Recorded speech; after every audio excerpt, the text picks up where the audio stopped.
Updating your email address on Yahoo Mail is a straightforward process.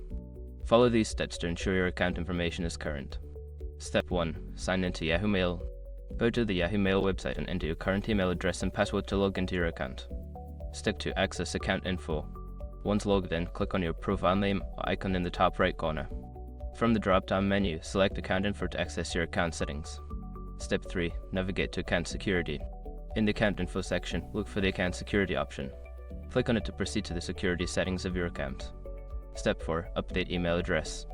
Within the Account Security settings, find the option to update your email address.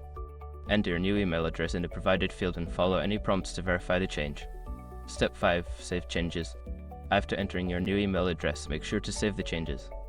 You may need to confirm the update through a verification email sent to your new address. By following these steps, you can successfully update your email address on Yahoo Mail. Make sure to check your new email for any confirmation messages to complete the process.